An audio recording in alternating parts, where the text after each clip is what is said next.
बहू बनी ड्राइवर। सीमा की साड़ी रवि से होती है। रवि को नशे की बुरी लत लगी होती है। एक दिन, अरे माँ, मेरा एक साइड का शरीर काम नहीं कर रहा है। मैं आज खेतों में कैसे जाऊंगा? अरे बेटा, ऐसा ना बोल। तेरे पापा के जाने के बाद से तू ही घर चलाने का सहारा है। मैं डॉक्टर को बुला लाती हूँ।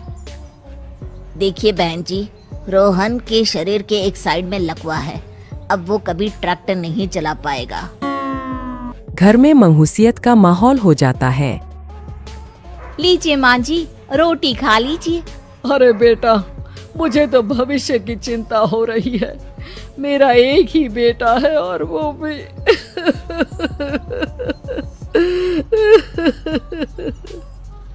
माँ जी, आप चिंता न करें। जब तक ये बीमार है मैं खेत जाकर काम कर लिया करूंगी। वैसे भी नशे के कारण इनका शरीर काफी कमजोर हो गया है। अगले दिन सीमा खेत में जाकर काम कर शाम को घर लौटती है।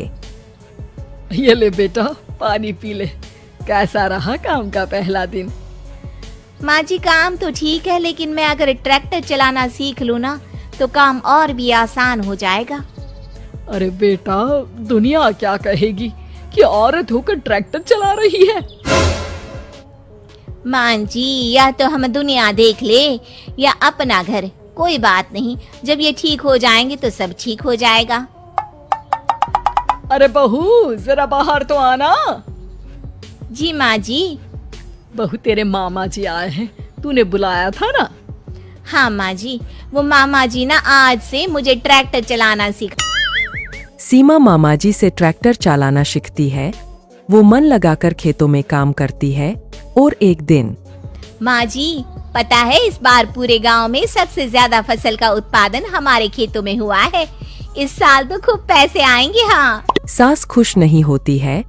वो चुपचाप वहाँ से जाने लगती है। तभी सीमा उसे रोक लेती है। क्या हुआ माँ जी, आपको खुशी नहीं हुई? बेटा, आज डॉक्टर साहब बोल रहे थे कि रोहन के ठीक होने के लिए 5 लाख रुपए की जरूरत है। समझ नहीं आ रहा क्या करूं। सीमा शांत हो जाती है। अगले दिन सास सीमा के पास आती है। बेटा, ये मेरे गहने हैं। इसे अपने गहनों के साथ जोड़कर सुनार को दिया। जितने पैसे हो ले आ। डॉक्टर को आज ही देने हैं। सीमा अपने गहने और सास के गहनों को लेकर दुकान में बेचकर पैसे लेकर घर आ जाती है। माँ जी, सिर्फ 3 लाख रुपए का ही इंतजाम हो पाया है। बाकी के पैसे कैसे आएंगे? बेटा, अब तो एक ही चारा है, हमें जमीन भी बेचनी पड़ेगी। माँ, खेत बेच देंगे तो खाएंगे क्या? अरे बेटा, कोई दूसरा चारा भी तो नहीं है। रोहन ठीक हो जाए तो वो मेहनत करके इससे भी बड़ी जमीन ले लेगा। सास बहू मिलकर खेत भी बेच देते हैं। अब पूरे पैसे लेकर सास डॉक्टर के पास जाती है। डॉक्टर साहब, ये लीजिए सारे पैसे। बस किसी तरह मेरे बेटे को ठीक कर दीजिए।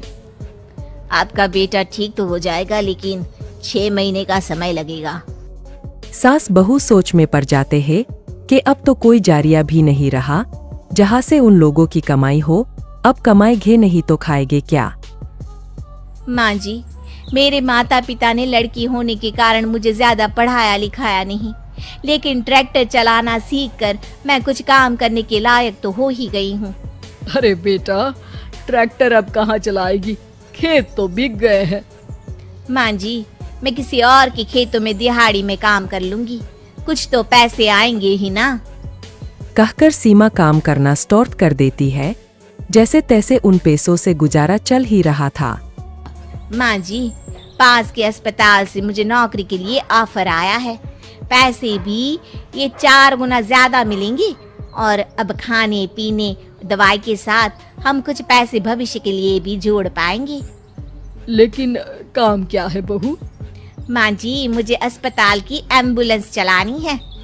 अरे, तू तो मेरी बहू नहीं, बेटा है बेटा। जरूर जा बेटा। और हाँ, तूने पूरे गांव में एक मिसाल कायम कर दिया कि हर काम हर कोई कर सकता है। उनके लिए लड़की या लड़का होने की कोई जरूरत नहीं। सीमा मन लगाकर काम करना शुरू कर देती है। आगे जाकर वो